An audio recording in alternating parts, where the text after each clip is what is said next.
I respectfully greet our listeners. This is Tamas Kirali at the microphone, and our guest today is Viktor Orbán, the Prime Minister of Hungary. Good afternoon, Mr. Prime Minister. Thank you very much for being with us. Good afternoon. Thank you for inviting me. Let's dive right into today's program. Before that, I'd like to ask our dear listeners, if you haven't yet, please subscribe to the Ultrahang channel. We're about to hit 225,000 subscribers. Mr. Prime Minister, are you subscribed to the Ultrahang channel? I'm not. Do you watch YouTube at all? Very rarely, rather not. Do you still use your push-button Nokia phone? I have a nice little Nokia. I handle my phone calls on that. I belong to the generation that believes a phone is for making phone calls. I have an iPad at home though, secretly. Yes? Yes, I sometimes fire that up, but it's a very dangerous gadget. I try to restrain it or keep it in the corner. I sometimes watch matches on it, and occasionally I get caught up in politics. I check it late at night if I come home wondering what might have happened that I don't know about. And then do you read on the iPad or watch something? And then I start reading, but it's really dangerous because you don't even notice. You've been on it for an hour, then you quickly have to shut it. I was thinking, you're the Prime Minister and a historical figure and all that, so people write and say many things about you, but you're also a person. So you go home and read what they write about you. That, for the most part, you shouldn't do. No? You should read very little. You should read about yourself only if you said something on an important issue and the issue is bigger than you are. Then you can read, because to debate the issue it's necessary to encounter yourself as well, but if possible, you should rather avoid it. The exciting thing is you think something and say something, then the press tries to figure out what the Prime Minister might have meant. Analysts analyze what you might have meant and whom you were signaling to.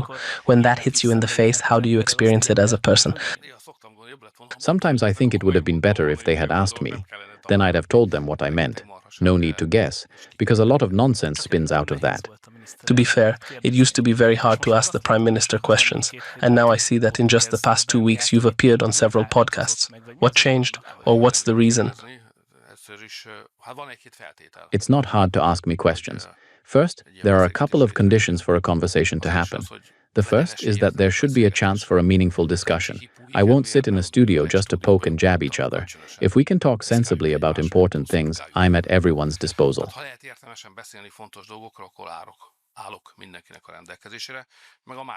The other is that if I know someone is financed from abroad, I won't do an interview.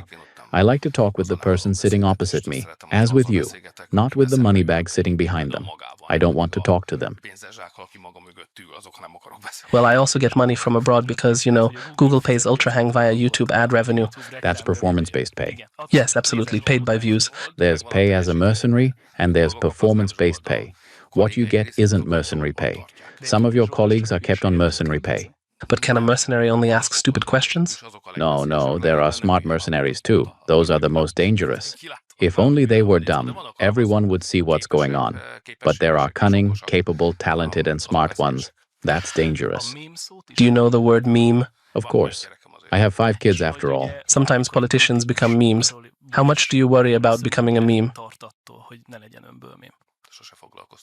I've never cared, because I know what a meme is. Sometimes my kids show me 1 or 2, but I don't go hunting for memes on some electronic device. Let me ask something more personal. It became a meme recently when you were asked something in Brussels, and you tried to answer very quickly, and then speculation started about what happened to the Prime Minister there. I'll try to quote it exactly, the da-da-da-da, it sounded like that. What exactly happened there?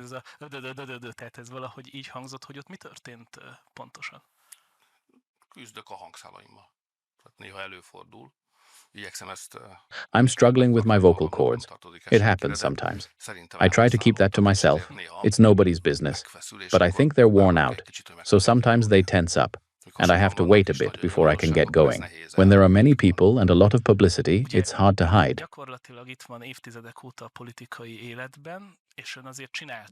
You've been in political life for decades. You've often shaped politics itself. What's it like that, thanks to the digital world, you've become a product? And when you're a product, you don't necessarily control it. Communicators say, this looks good on TikTok, that on Facebook, this on a podcast. Doesn't it bother you that it's a different environment and a different world?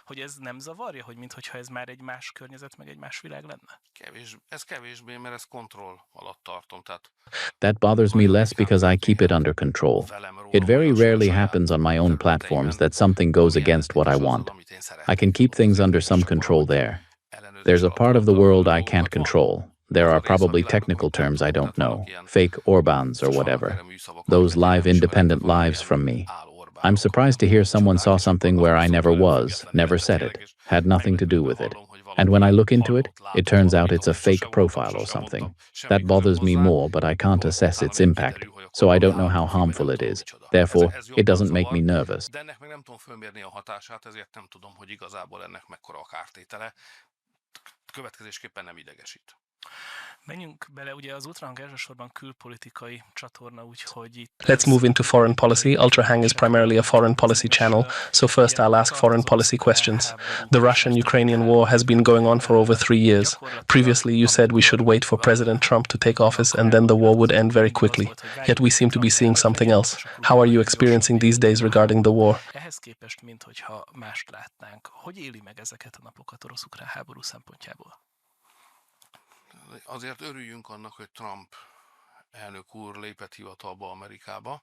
We should be glad President Trump took office in the US, because although he hasn't been able to make peace yet, he's been in office since January, and that's bad. És ez rossz.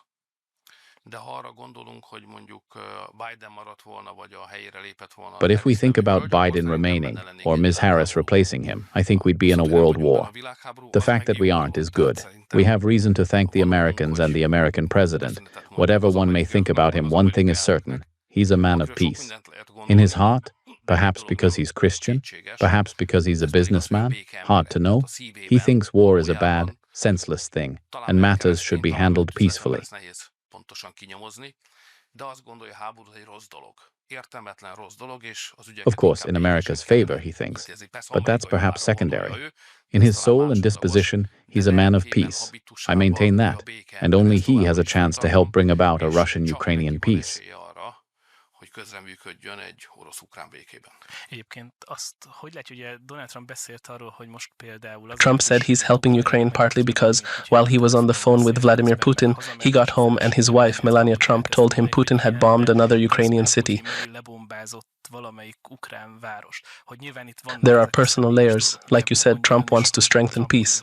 How much can a politician do from inner conviction, and how much is determined by the environment and the country's interests? Politikusként meg tud csinálni, és mi az, ami meg a környezet, meg az ország érdeke, meg úgy a minden?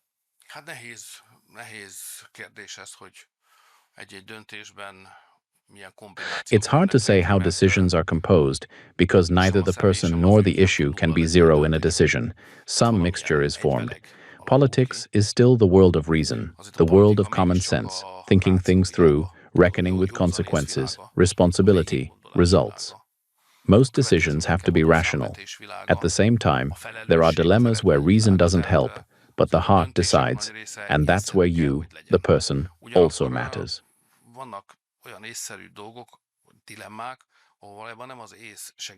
For example, if the American president loves peace and not war, in a moment of rational calculation, when both paths are possible because of his personality, he'll likely choose peace. The person and subjectivity matter. We mustn't deny that. What kind of person the decision maker is a key question, but decisions are ultimately made on the basis of interests, estimation, and calculation. De azért a döntések alapvetően mégis érdek, kiszámítás, beszámítás, kalkuláció alapján történnek. Olyan nincs, amikor ennek van, és itt ebben a műsorban... Is there no situation where, in this program I sometimes bring up spiritual topics, the angel of war breaks loose?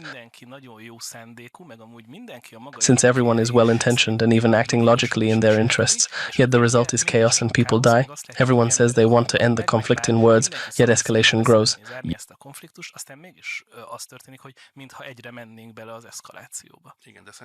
Yes, but I think in such cases someone is lying.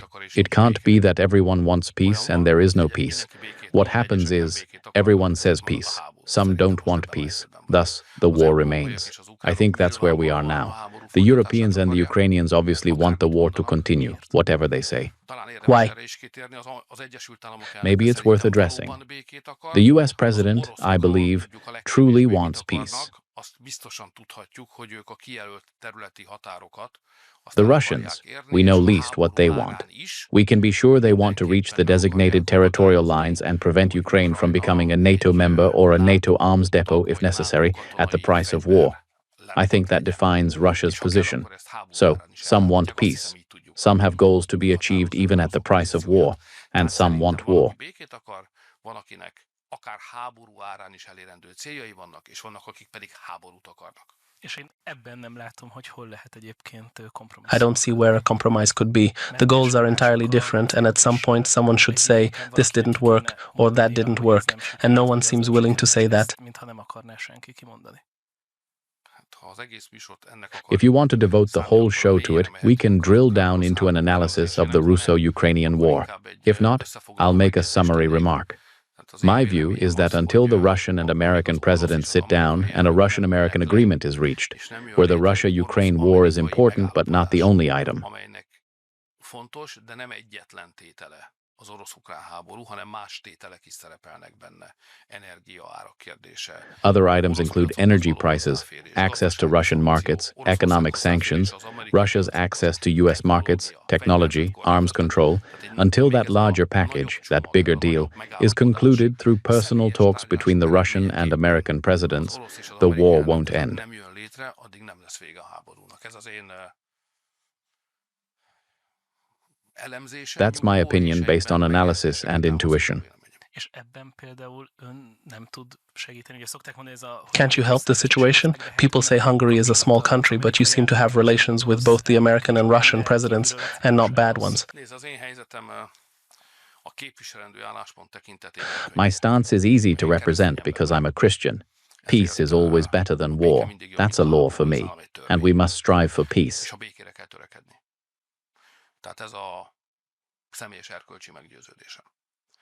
That's my personal moral conviction, and the national interest of the country I lead points in the same direction.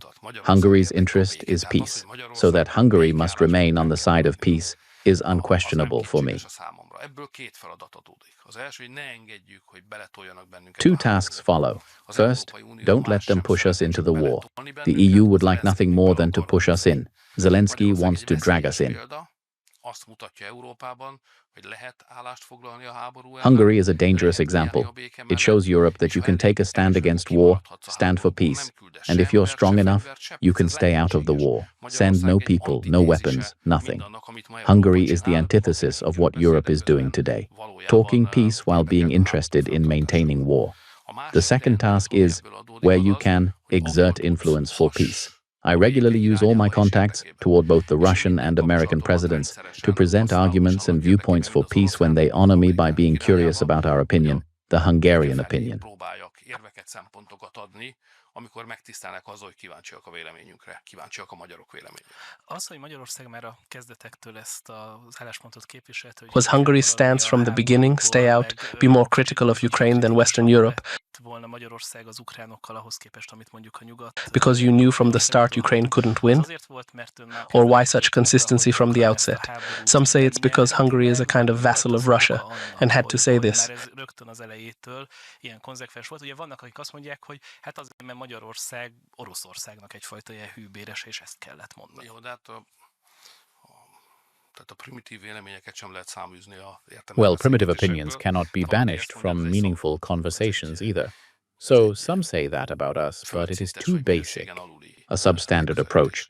It doesn't help a sensible discussion. I thought a lot about why, within a few days, a firm conviction formed in me that Hungary must stay on the side of peace, and I found reasons. Oldalán kell maradnia, és találtam néhány okot erre. Ugye az első az a nemzeti érdek. Tehát az nyilvánvaló volt, hogy abból The first is the national interest. It was obvious that nothing good could come for Hungary if our neighbor Ukraine armed 800,000 or 1 million people. A military larger than Hungary's weight and strength would be created, and who knows how it would be used and by whom in the coming decade. That's dangerous in itself. Second, I tried to think through what it would take for the Ukrainians to defeat the Russians, to win on the front. I saw that none of those conditions were present. The Ukrainians are fewer. Even if the West stuffs them with money, they'll always have less of it. Their arms industry lags decades behind Russia's. A fegyveriparuk évtizedekre van elmaradva az oroszokétól, és a végső soron And ultimately, the most important argument, Russia is a nuclear superpower, and no one has ever defeated a nuclear superpower. So, how would Ukrainians defeat the Russians on the front? Akkor hogy győzik le az ukránok az oroszokat a frontvonalon? Tehát láttam, hogy az a terv, ami arra épül, I saw that the plan, let Ukrainians defeat Russians on the front, destabilize Russia, transform Russia, as some planned, I considered that madness.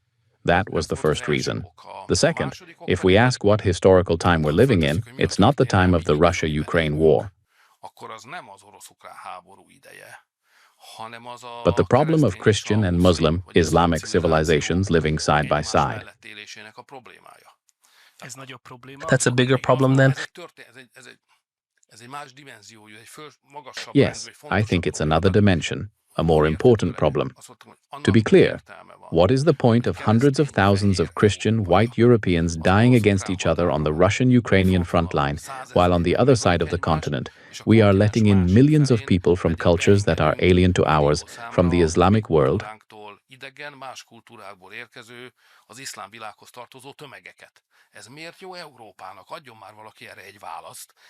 How is this good for Europe? Someone please give me an answer. Isn't this abnormal behavior? Answer: yes, it is. Political leaders are misreading the historical time. The questions of power and the end of the war may be more directly important, but the historical time that will define our children's and grandchildren's lives isn't centered on that.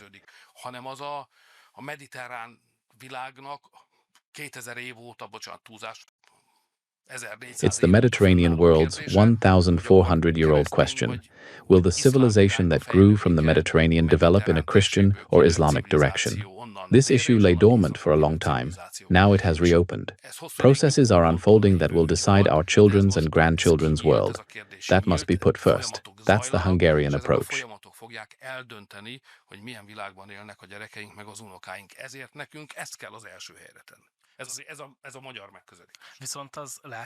EU leaders say we must arm the EU and prepare because Russia won't stop at Ukraine.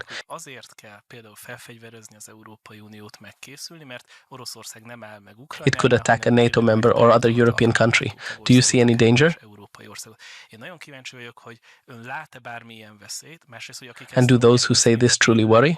The Polish or Baltic perspective could be different. Perhaps from there it looks real.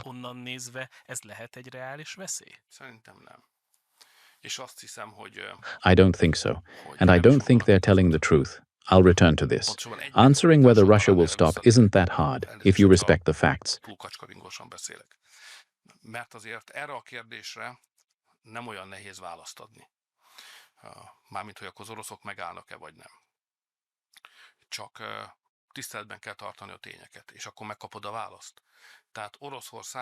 Russia has about 140 million people.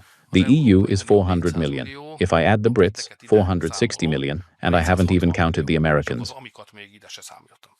One side 140 million, the other 440 to 460 million. Next, money. The amount Russia can mobilize for war is a fraction of what we Westerners can mobilize, even without America. Look at military budgets. Russia's budget, I even scale it up. Then the Europeans combined. Our European, without America, budget is much larger than Russia's.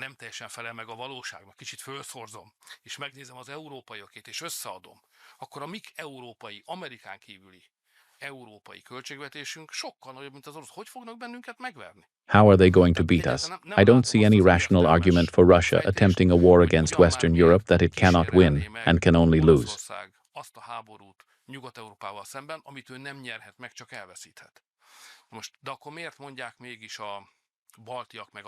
So why do the Balts and Poles say what they say? And am I right that they aren't telling the truth? I think so, in the sense that they have a fear they don't say out loud. If they said it, their position would become rational.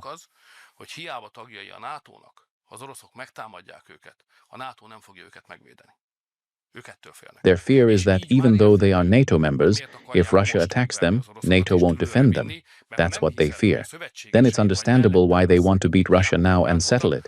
If you don't believe your allies will stand by you, then other reasoning becomes logical, in my view.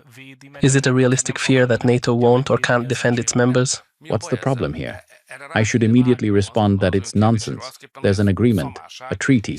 The whole alliance is a treaty.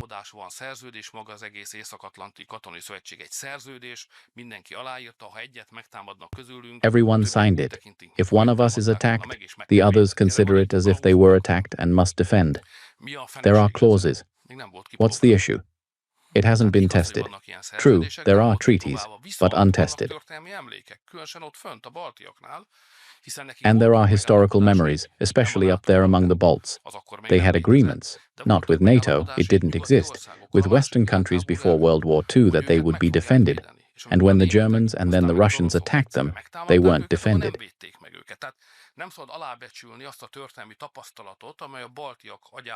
We mustn't underestimate that historical experience working in the Baltic mind, summarized as, they will betray us, or they will leave us alone. From that viewpoint, their pro-war stance isn't so irrational. That shows NATO's weakness. Exactly. The solution isn't on the battlefield where, in a hopeless war, people are falling by the hundreds and thousands each day, and Europe is losing, or may already have lost, that war. For their dilemma, forcing this war isn't the answer. The answer is strengthening NATO. Meanwhile, Donald Trump has given a 50-day ultimatum for peace. If not, he may impose secondary tariffs on countries trading raw materials with Russia. Hungary is affected here. What if that happens?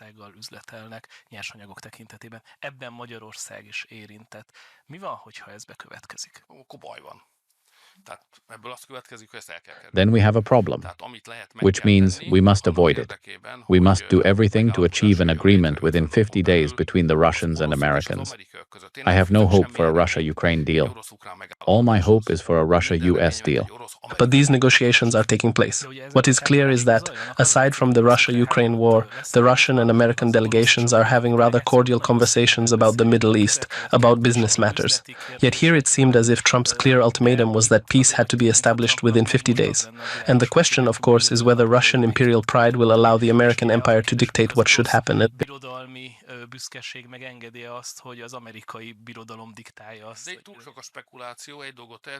There's too much speculation here.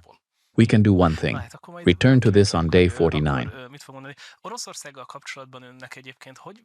I'll be curious what you say then. Regarding Russia, how has your position changed over the decades? At the regime change, Russians go home was understandable. Later, you spoke very critically of Russia many times. After taking office, that seems to have changed. How did this evolve?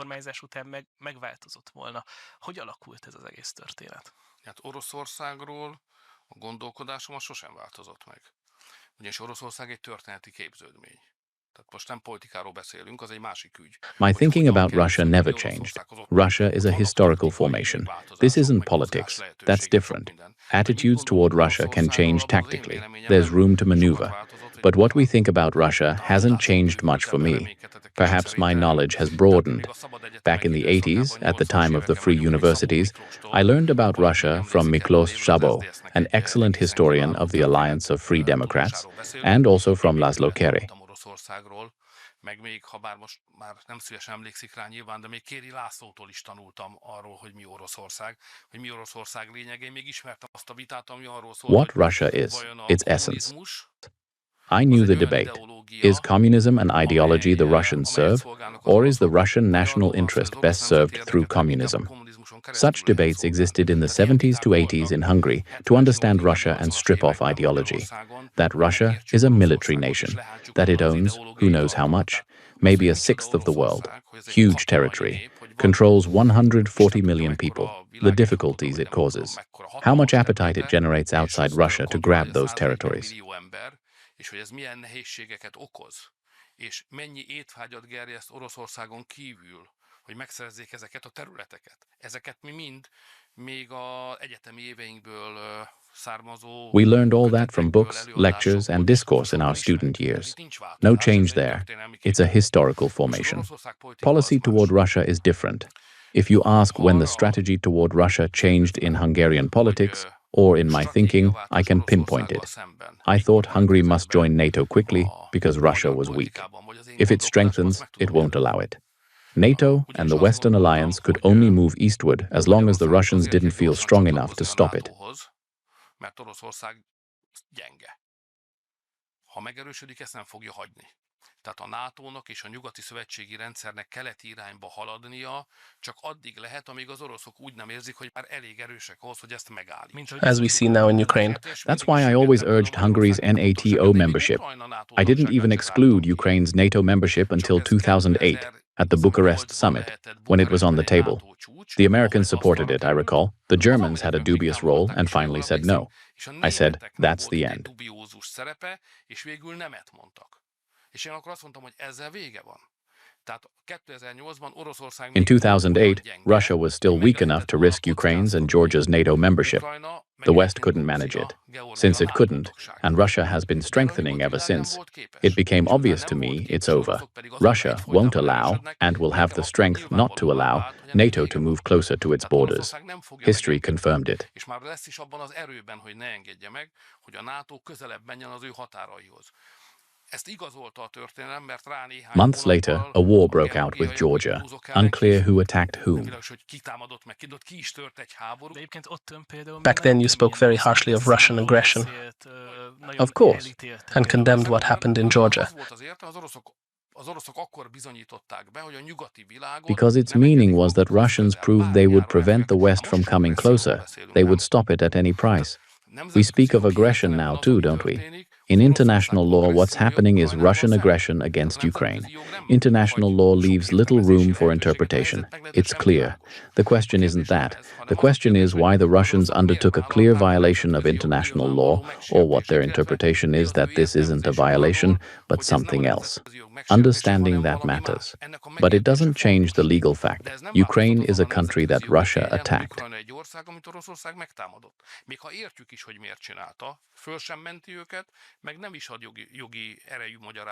Even if we understand why they did it, it doesn't exonerate them.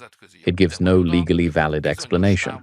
We understand they said, international law or not, within a certain distance they won't tolerate Western weapons, they won't accept a NATO member neighbor, etc. The Ukrainians understandably say, we will decide what alliances to join because we are sovereign. The Russians say, it's not like that, my friend. You may decide, but our security interest is not to let NATO close. We will prevent it, if need be, by carving security zones out of your territory. That is the root cause of the war. Úgyhogy biztonsági zónákat hasítunk le a testetekből, magából Ukrajnából. Ez a háborúnak a végső oka, gyökérzete. In 2009 you met Putin in St. Petersburg.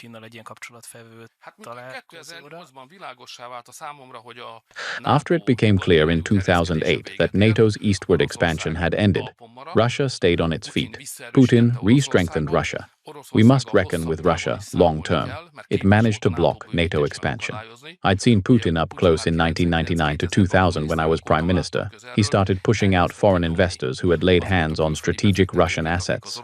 That's the origin of some Americans' implacable hatred, Soros, etc., because Putin and company took back a significant part of national resources. Did you draw from Putin in the Hungarian context? Not from Putin. I drew from Hungarian history, rather from Ferenc Deák. But that's another conversation. The Russians started that. It was doubtful they had the strength to see it through.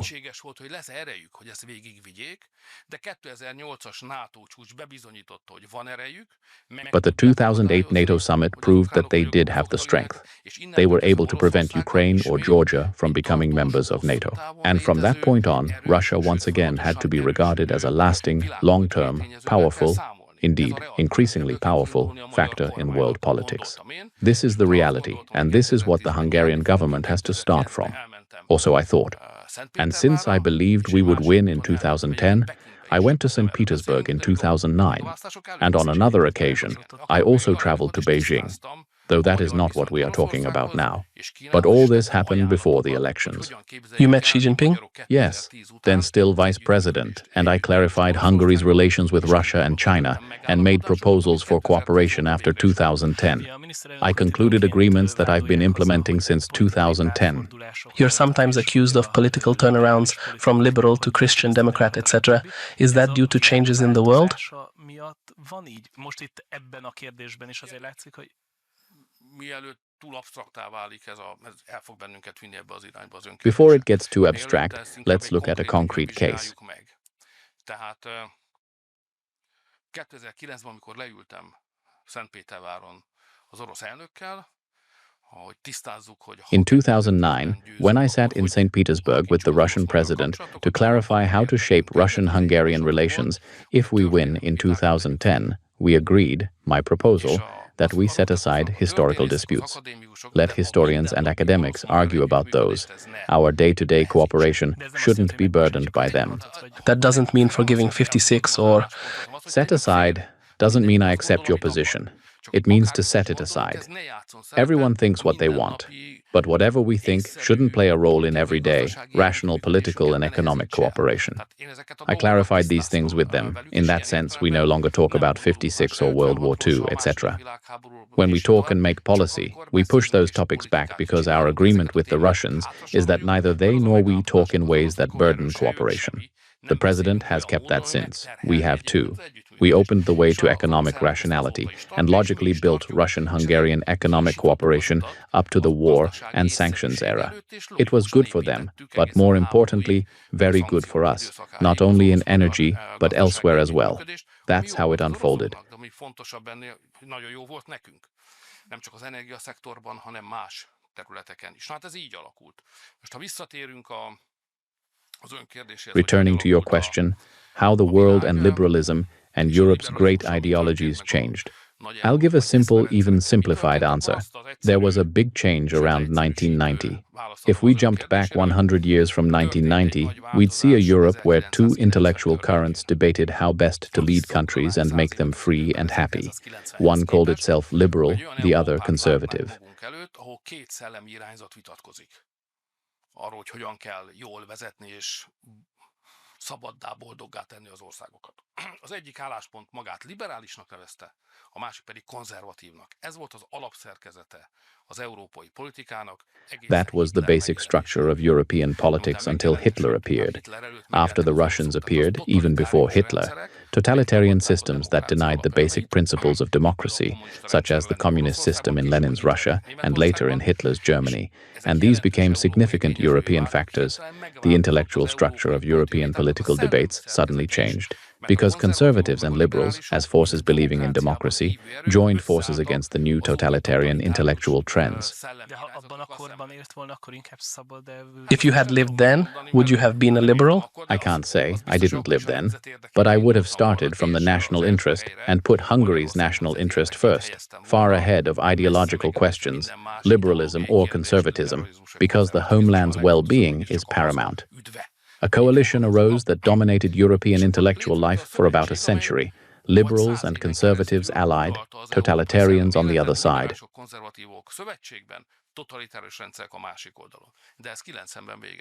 That ended in 1990.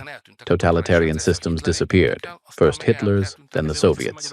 That's why in Hungary there were communists and anti-communists. Exactly. The structure collapsed. It turned out, liberals were faster than conservatives, as usual, more agile, that this was over. És ők rájöttek, hogy ennek vége van, és ezért el kell képzelni és be kell rendezni a politikai küzdelem színpadát a következő 20-30 évben. They had to set the stage for political struggle for the next decades. They wrote important books. I won't cite them now. The essence. They realized the battle would once again be between liberals and conservatives, restoring the order that existed before the totalitarian era, pre-World War I. The next 50 years, or who knows how many, would be structured as liberals, calling themselves progressive liberals, versus conservatives/Christians/nationalists. Call them what you will. They staged the political arena. Másik oldalon meg a konzervatívok, keresztények, nemzetiek, hívhatjuk őket másképp. De ez a dolog lényege. és őket berendezték a politikai küzdelemnek a színpadát. By the time conservatives awoke, trouble had come. Let me give you an example. The Liberals' best move was to come up with the idea in 1990 that all democracies must be liberal. Because that promotes the market and A nonsense. Come on. the premise being that civil liberties enable capital flows, etc. Yes, they built a theory whose essence is anyone who isn't liberal or doesn't accept core elements of the liberal worldview, but is a conservative or Christian, stands outside democracy's ramparts. So they set up this stage, and European politics writhed in this linguistic prison for a long time, until, I am trying to remain modest, but with significant Hungarian involvement, we freed European politics from this framework and, through the work of the Hungarian government, following the example of Fidesz and the formation of the Patriots, we showed that Christian, conservative, nationalist, democratic politics are possible. A Fidesz példáján, a patrióták megalakításán keresztül nem mutattuk be, hogy lehetséges keresztény, konzervatív, nemzeti alapon álló, demokratikus politika. The liberals still deny this to this day. They say you are building an autocracy. Because they staged the scene in 1990. After 2010, we restaged the European political scene. I'm not saying we rearranged the whole stage and now it's as we want, but our approach, our effect, is tangible in the layout of the arena of life and intellectual debates. I would like to return to the question of the European Union for a moment, because as we can see, there is this recent development that has just come to light, namely what the next EU budget will look like, and that until now, farmers, among others, would have received the money, but now the European Union would rather spend it on defense, innovation, and competitiveness improvements, which is why Hungarian farmers, for example, are angry. From time to time, our commentators ask how long it is worth staying in the European Union at all. At times like this, you say that we do not want to leave the European Union, but rather reform it, and that Hungary and patriotic thinking want to take over Brussels. How do you see this at the moment? To answer straight, I can say that there is no point that can be designated theoretically, after which it is no longer worth staying in. I can make one promise to Hungarian voters. If I see that it is no longer worth staying in, I will say so. Such a point can exist? Of course. But if it does, it's not on the radar. I don't see such a point now.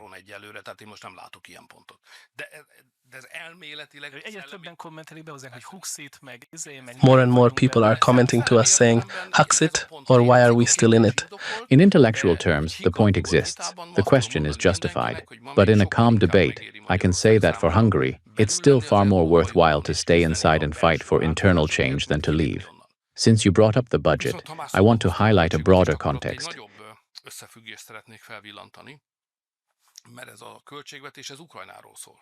This budget is about Ukraine. They call it the EU budget, but it's really a Ukrainian budget. It's based on the idea that Ukraine is part of the EU. Imagine the EU stretching from the Atlantic to the Russia-Ukraine border. We don't know exactly where that is, which is one difficulty. This budget includes Ukraine and considers integrating Ukraine as the most important thing. It's not simply pro-Ukraine, this is a Ukraine budget. Ennek a költségvetésnek 20, ez nem egyszer csak ukrán párti, ez egy Ukrajna költségvetés. Az összes pénz 20. Some 20 to 25% of the money automatically goes to Ukraine. Ez automatikusan Ukrajnába megy. That's the problem, that Ukrainians get it for weapons? Two problems. First, 20 to 25% goes to Ukraine. Second, 10 to 11% goes to repay interest on previously taken out loans. That means about 30 to 32% of this budget, whatever big number they wrote on the cover, is essentially not real money. It's already gone, so although it looks larger, the money in it is much less than before.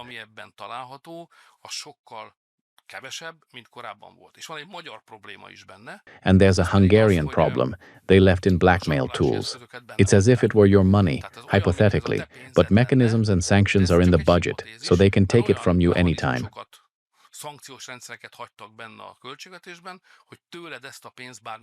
If you don't support Ukraine's accession, or you don't admit migrants, or you resist on gender issues, Brussels will blackmail you, ultimately with financial tools. The budget enables this. Hungariának is a költségvetés erre lehetőséget tesz, ezért én ezt a költségvetést, amíg As long as I am Prime Minister, I will never vote for such a budget, because it means Hungary is putting its head under the guillotine. How does that work?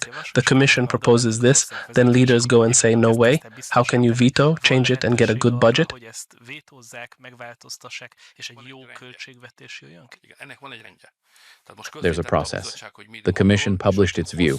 Now a long negotiation among 27 states begins to see who accepts what. Then they compile and see where conflicts are reconcilable and where not. They reconcile what can be reconciled. Where not, they seek new foundations and reshape the budget.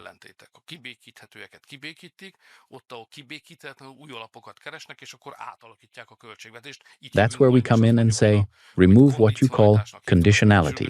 Otherwise, there will be no budget. We won't leave blackmail tools in the budget. It's a long process. Hypothetically and philosophically, it's not excluded that the long negotiations produce a budget good for Hungary. I consider the probability extremely small, but it's not impossible. This budget rather paints for me the picture of a union that is on the verge of falling apart. Ez a költségvetés sokkal inkább egy olyan unió képét rajzolja elém, amely széteső félben van. És ugye itt merül fel állampolgárként, mert engem még így... As a citizen, I care about practice. Will any of the prosperity remain that the EU used to represent? In 2004, I was 14. They said it would be great. I grew up in Szombathely. They said we'd have Austrian living standards. I waited. We didn't quite get that. We can discuss the Hungarian aspects. But is this even the same EU? Do you see a way out in terms of prosperity? Things aren't rosy, not only in Hungary, but across Europe. Tehát, hogy ez még ugyanaz az EU egyáltalán, ami a régi EU volt, és így jólét szempontjából lát-e kiutat, mert most nem túl rózsás a helyzet, és már nem csak Magyarországról beszéltünk itt, hanem bármelyik európai országról. Ez az Európai Unió nem az az Európai Unió, amihez This EU is not the EU Hungary joined. It has become a different EU since then. A remnant of the coal and steel community. We joined in 2004. That EU wasn't what we're in now. There was no talk of migration, no talk of admitting migrants and Brussels forcing it on member states, or, for example, that matters of child rearing and education fall within national competence. Therefore, in 2004, the Commission had no authority in questions of gender, or forcing a country into a war it opposes. Pressuring it morally and legally to line up and support a war never came up. De rá akarja venni morális, jogi, egyéb eszközökkel, hogy ő álljon be a háborúzó felek sorába és támogasson, hogy ez föl sem merült. A britek azért léptek ki ebből az Európai Unióból, mert The British left because the Union in 2016 was entirely different from 2004.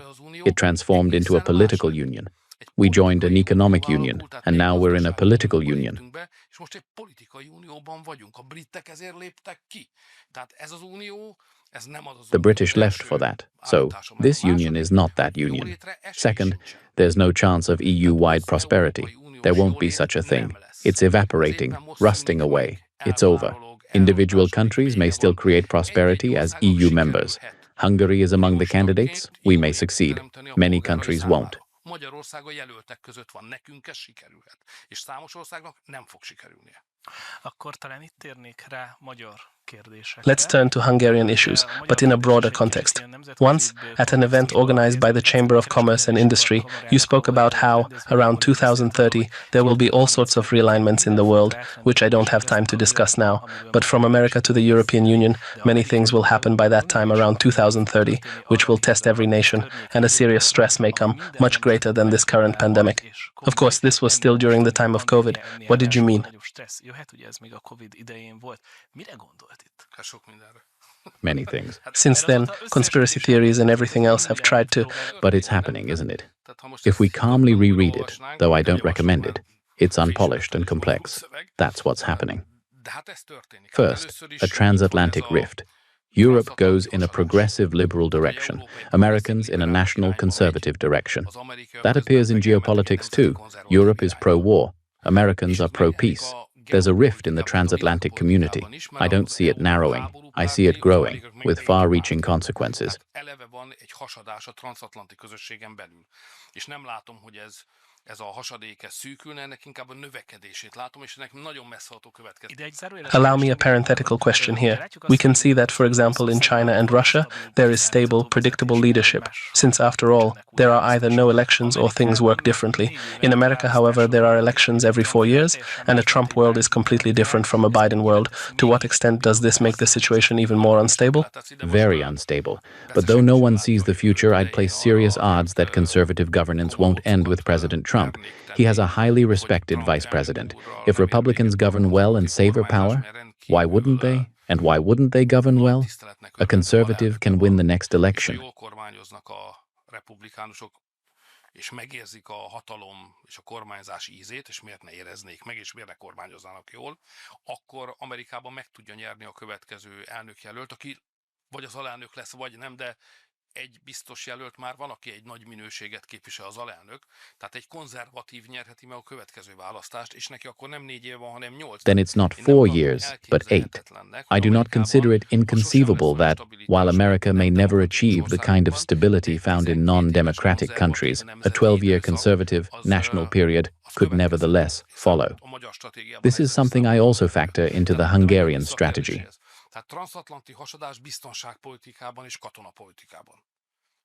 Back to your question. Transatlantic rift in security and military policy. But in trade policy as well. I thought that by 2030, Europe and America would maintain a largely harmonious, dispute-free joint economic policy based on similar ideas. But the tariff war speaks otherwise. America now has its own economic policy, even against Europe. That will have serious consequences by the 2030s. A third point. Russia has always had an intellectual ambition that, while its body is mostly Asia, its heart and soul are in Europe. Mondtam 2 dolgot, egy harmadikat. Ugye Oroszországnak mindig volt egy olyan szellemi ambíciója, hogy bár a teste nagy része az Ázsiához tartozik, de a lelke meg a szíve inkább Európához. Ez Putin is mondja, hogy a keresztény világhoz. Putin says they belong to the Christian world. Because of Christianity, yes. From that, it would follow that a modus vivendi should have been found between Europe, the Western Christian world, and Russia, but that didn't happen. With this war, we Westerners have created a strategic cooperation between Russia and China, and it turns out their economies aren't competitors, but complement each other very well.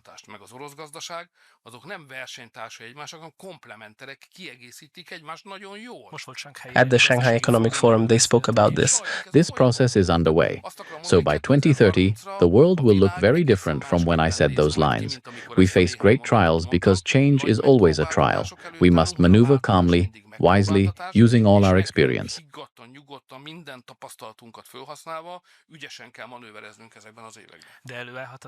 But could a situation arise in which, as a result of poor political decisions, Europe practically becomes an open-air museum? That's the situation today. Bad European decisions could push it deeper. There's an even more worrying possibility. Bad Hungarian decisions could cost Hungary 30 to 40 years of its future. Regarding Hungarian economic questions, I once heard you say that the success of an election depends on 3 things: the economic upturn, the political offer presented to the electorate, and the broader context, and of course the economic upturn in this. Where did you hear this from me? You said it somewhere. Yes, that is the case in my view. Yes, you said the recipe for success has 3 parts, and as for economic upturn, we see it bleeding from 1,000 wounds due to external forces. Yet in January you spoke of a flying start, but in my wife's family, 5 siblings, one in construction complains, the other one in HR is very worried, one in logistics says this year is a bust, another at an insurance firm had reduced work. There's trouble everywhere. Is this the flying start you envisioned? Tehát, hogy nagyon rossz. Van egy másik, aki meg biztosítónál dolgozik, lecsökkentették a munkájukat, és piaci helyeken dolgoznak, és mindenhol van valami gond, hogy erre a repülőrajtra gondolt? Arra a repülőrajtra gondoltam, amit I meant the flying start we'll see in the second half of the year, I hope. The runway is long. I say that often. We're talking about a whole country, 10 million of us on the plane. It takes time to take off. I thought it would be easier. De azt gondoltam egyébként, hogy könnyebb lesz. At the beginning of the year, when I discussed economic prospects, I thought there'd be peace, or at least a ceasefire, in the first half of the year in the Russia-Ukraine war. I thought Trump's appearance would force Ukrainians and Europeans to back down. Ukrainians would accept there's no point continuing the war and agree to a ceasefire.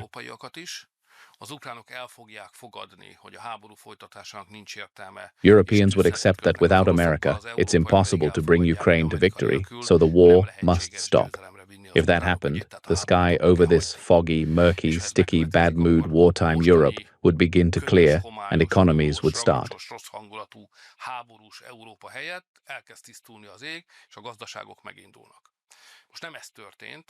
That didn't happen because Europeans convinced Ukrainians to risk conflict even with the American president and gave them guarantees. This budget we discussed shows they intend this for years. The EU gave guarantees to Ukraine to wage war and cover all its costs. We'll make European taxpayers pay the price. They shook hands. Hence, the war continues.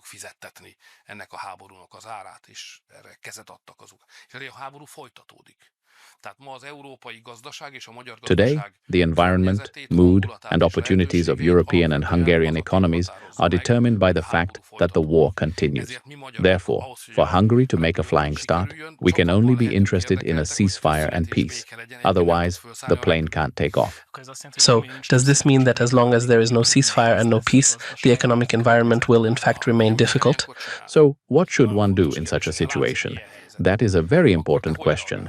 When you see something like this, how do you respond as the Prime Minister? You could say, look, there is no peace, but war. These fools have no more sense than to keep on fighting. Just look, it's terrible. They're burning money. The whole thing is a tragedy. Let's just try to get through it somehow. That's one way. But that is not my government. But then anyone else could be as well if external. Altogether, I find that whole line of thought rather pitiful. And I said, well then, let's see what can nevertheless be done. In fact, I believe that in a 1,000-year perspective, the key word of Hungarian politics is precisely nevertheless. So let's see what can nevertheless be done.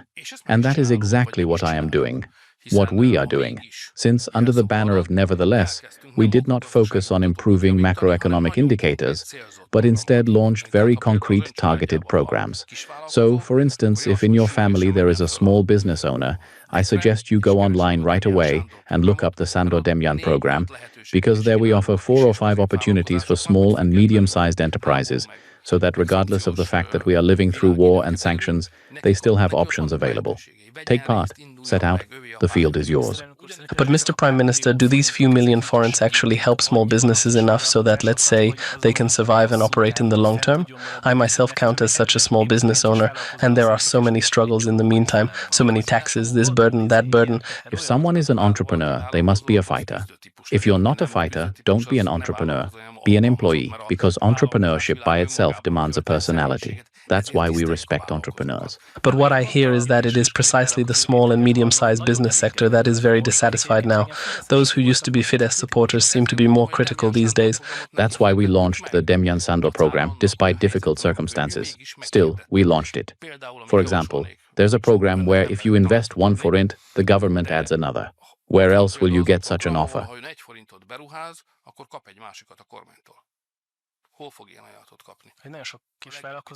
Many small entrepreneurs don't have 1 forint. Proportionally speaking, they're in such a tough spot. If you have no forint, don't develop. But whoever has one will add one so they can grow, and many do. That is for them. And there are many other options in the Demjan program. It may not solve all the problems of small businesses.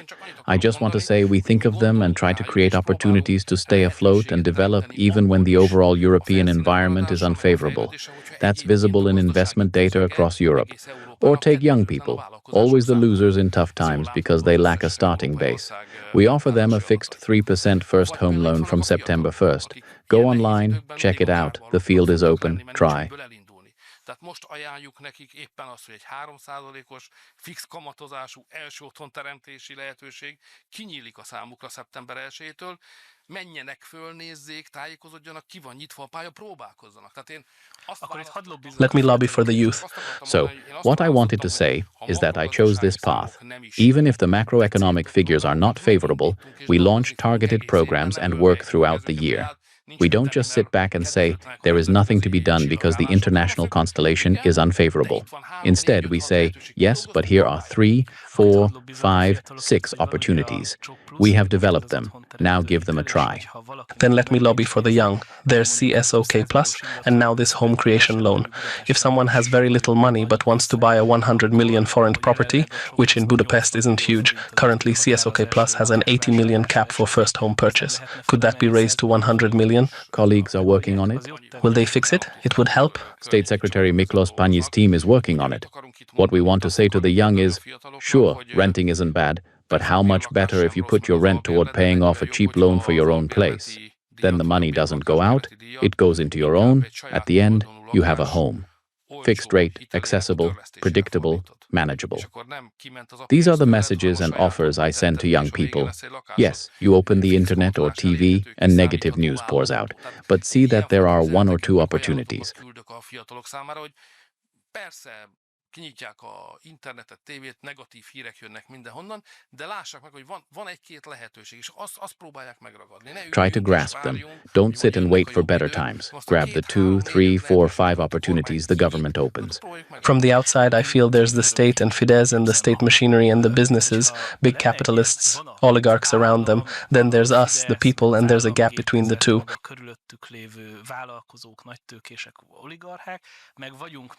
When asked about Lőrinc Mészáros or others, you say we need a national capitalist class, so multinationals don't take money out of Hungary. But is this what you envisioned as a national capitalist class? Nemzeti tőkés osztály, hogy ne vigyék ki a nagy multik a pénzeket Magyarországról, de ilyennek képzelt egyébként a nemzeti tőkés osztály? I had no concrete image. It isn't my job. The national capitalist class creates itself. The government's only task is not to obstruct the creation of the capital volumes necessary for investments, the kind that an economy requires. And as I see this world of large capital, it is roughly half and half between those who bring their capital from before 2010 and those who have come in since 2010. So I see that I don't really have much to do here. The opportunities are open.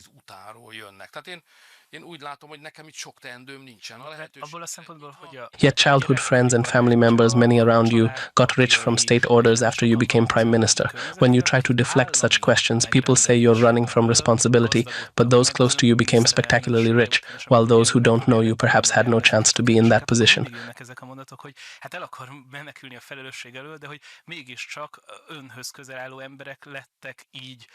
Látványosan gazdagok, míg akik mondjuk nem ismerik önt, azok lehet, hogy esélyük sem lett volna, hogy ilyen helyzetbe kerüljenek. That's not true. I'm not deflecting. I'm saying it's nonsense. It's propaganda. Well-known left-wing propaganda. But it isn't so.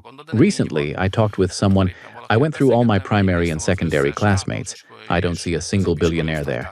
What nonsense is this? Well, some did become that, didn't they? I repeat, I looked through my classmates and found none. Was Lőrinc Mészáros a coincidence then? Not a coincidence in the sense that in the past 30 years, significant large fortunes emerged in Hungary, of course. But the fact that he's from HUXIT is a coincidence? That he happens to be from HUXIT, that's a coincidence. Can you state with a clear conscience that in the case of Lőrinc Mészáros or István Tiborcs or others, you never said they should get a state order? Most emphatically, on the contrary, I have 3 expectations of every magnate and every group of magnates, and I am not willing to concern myself with them beyond these 3. No matter how much money you have, you must obey every law. You must always pay your taxes.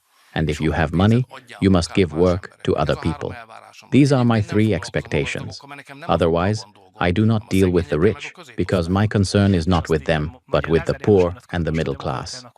János Lázár told the newspaper Demokrata that if they do not start living normally and give up their luxurious lifestyle, they will not be able to maintain cooperation with them. Do you agree with this? You should ask János exactly how he meant it. I will. Generally, anyone who doesn't meet the 3, obey laws, pay taxes, give jobs, i.e., give back from opportunities so others can earn, have work, security, bread. If they don't meet those, we can't cooperate.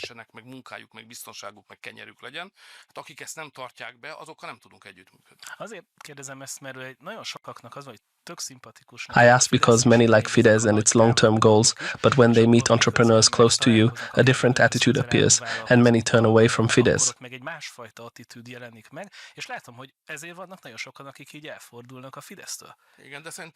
I don't think encounters with entrepreneurs linked to us are the problem, rather encounters with Hungarian capital owners generally. Let me repeat. In my view, about half of today's Hungarian capital owners come from the left-wing world and the other half from the right-wing world. In this sense, there is nothing specific that can be tied to us. Every government maintains relations with major capital owners because they provide jobs and they invest. But one must never enter into business dealings with big capital. It is legitimate to talk about economic policy, about taxation, but never about concrete business matters. A politician should not deal with business affairs. He should deal with economic policy and economic development. But he must keep away from concrete, profit-oriented business matters, because those will sweep him away. Is Hatvanpuszta your holiday home, hacienda, or what? We know there's no zebra.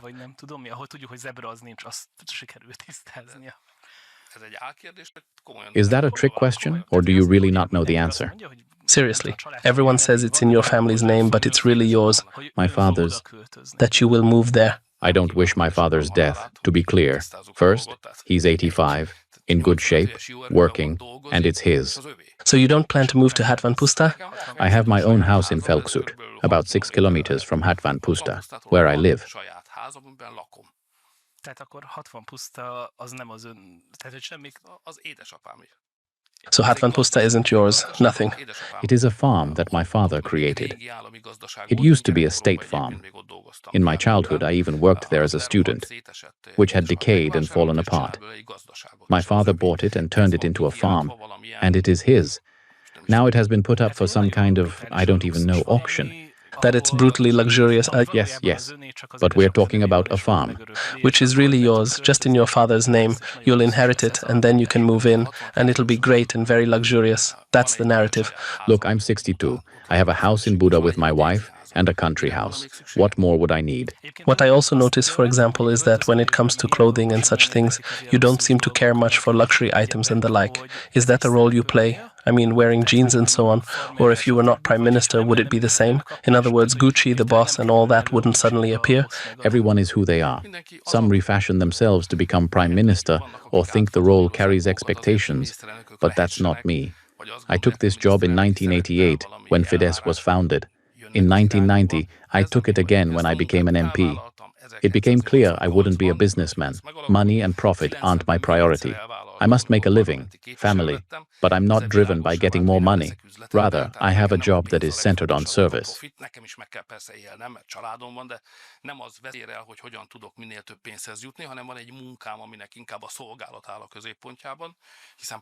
Being an MP, I decided a third time in 1998 when we won the election. I'm in that world, and in that world, people look like this. That's normal behavior. Where I come from, HUXIT, and with my family background, the life I live is normal. Some come from richer families, some poorer. Their lives differ. Mine is like this because it's mine. Do you buy your own clothes? Who picks your different outfits? I don't have outfits, I have clothes. No, this shirt goes with that? My wife keeps strong control, but more in the sense of don't wear that. Really? There is such a thing? Of course. She does the laundry and ironing for me, and she sends me off to work in the morning, so whether I look as I should, if not, I can't step out the kitchen door or house door. And of course, there is work attire. That's another matter. There is someone whose job it is to say, if there is an international negotiation or a speech to be given, that in this case, it has to be a suit and tie. Do you choose the tie color? Yes, but that's work attire, so let's not mix that in. I come here in that, This outfit or those clothes? in the clothes you wear when you go somewhere. When it's work, the question isn't who you are. Today I'll go back and work. The Emir of the UAE is coming. I'll negotiate and sit down, protocol and flags. I'd gladly be in jeans, but that's impossible. One must be in work attire. akkor én szívesen lennék farmerben, de ez lehetetlen, mert akkor munkaruhában kell lenni. So you have to change during the day. Today too, of course. Could there be a mini Dubai somewhere else? That's for private investors to decide. If I understand, you're talking about an Emirati investment. Yes, I'm asking. Yes, but that was a private investment. The state's only role is that if a certain scale of investment is created, we guarantee transport and what's needed for normal life. But now it's up to the capital city. They took over that program. De ez most már a fővároshoz tartozik, mert a főváros magához vette ezt a programot. Az a záró kérdésem, hogy látunk jobboldali meg baloldali vagy ellenzéki. Final question. We see right-wing and opposition polls.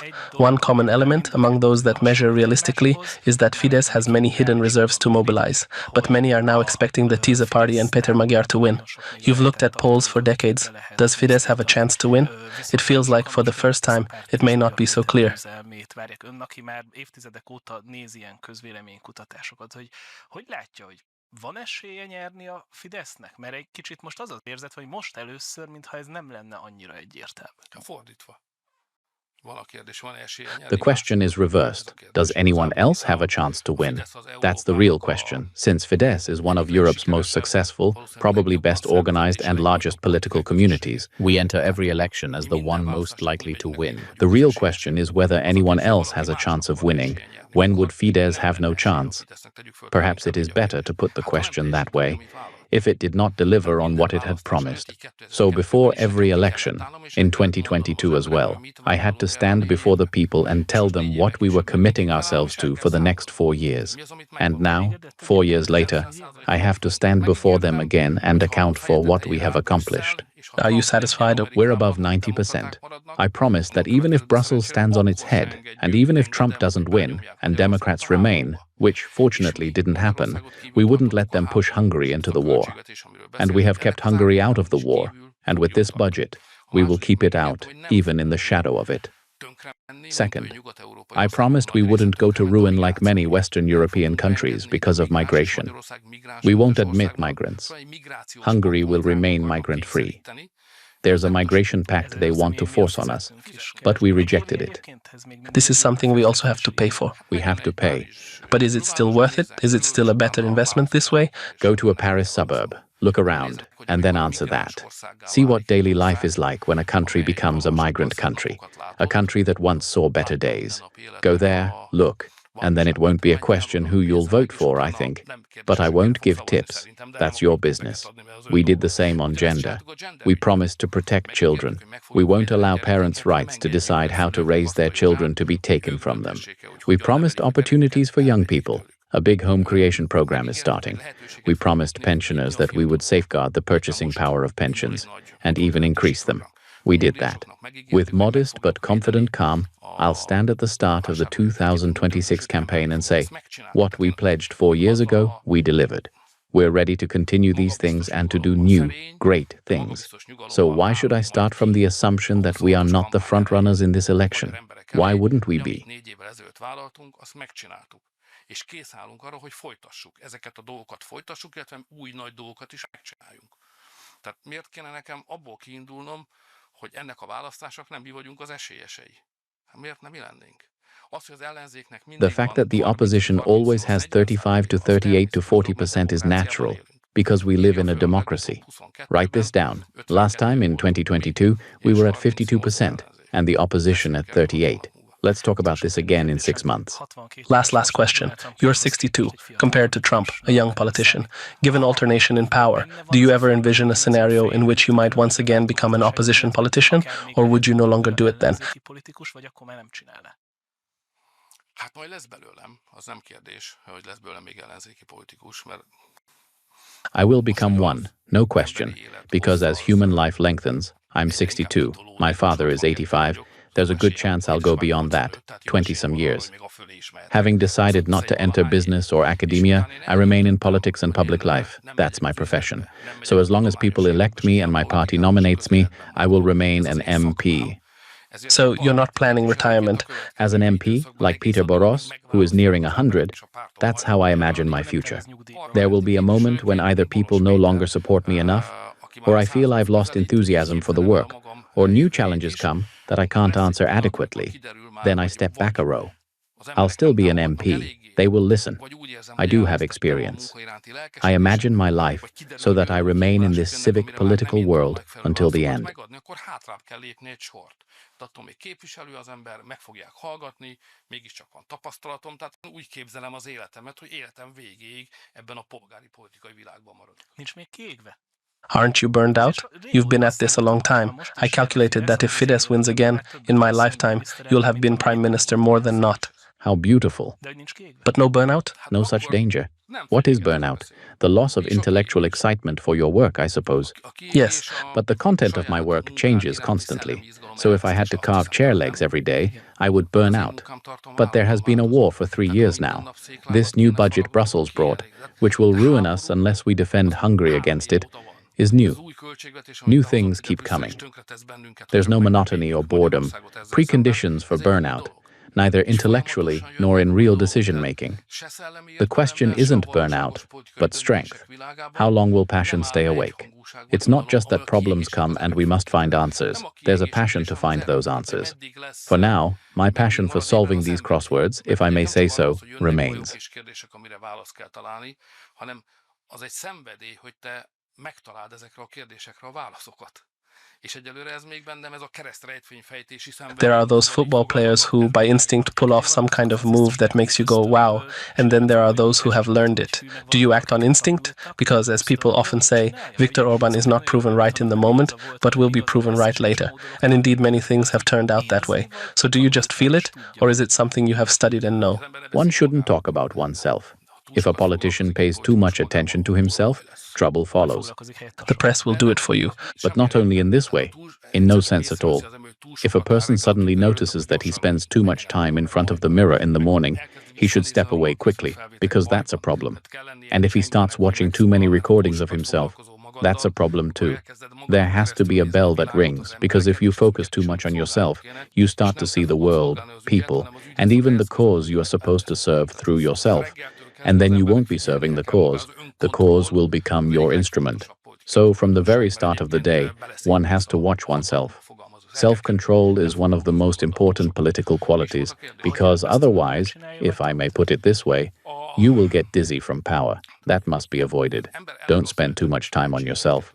Now, what was the question again? Do you do it by instinct or did you learn it? People favor born talents. I'd like to belong there. Torochik is Torochik. He didn't learn what he showed. It came with him. The truth is, I didn't learn this in school. I was lucky with my schools. Looking back, they seem to have prepared me for what I do now. But I did nothing to prepare for what I do now. If I think back to Miss Terry Ritz, who taught me to read and write in grade school in Alcsudobos, I'll be grateful as long as I live. There were traits even there pointing this way. Once on a class trip, she had me recite the Talpra Magyar on the steps of the National Museum. I was 6 or 7. Ms. Ritz knew something since then, a few times. Did that moment touch you? When? Reciting Talpra Magyar in front of the National Museum at age 7? Yes, of course. That's why they put me there. Anyway, a little story. Then I was lucky with my high school teachers. Not just because they were good. Geza Rimele taught me how to be a decent person even in the hardest times. Then at university, we had a young faculty who wanted to teach differently. We mentioned Kerry. Also, Tamás Felegi, István Stumpf, Ferenc Myslivec? Ferenc Myslivec, to name another. Yes, excellent people. I never studied politics, but my teachers and those I was a student of taught me things useful in politics. So in that sense, I am not a learned politician, but fortunately, everything I have studied proves useful in politics. Aminek mind hasznát látom most a politikába. Tehát ilyen értelemben nem vagyok tanult politikus, de szerencsémre minden, amit tanultam, hasznosul a politikában. Mr. Prime Minister, thank you very much for being with us. Thank you too. That was our interview with Viktor Orbán, the Prime Minister of Hungary. Thanks to our dear listeners. And as a farewell, we ask everyone, if you haven't yet, please subscribe to our channel, since the Prime Minister doesn't have an account to do it himself, and give this video a like so it reaches everyone. Thank you very much for staying with us. Have a great day. Goodbye.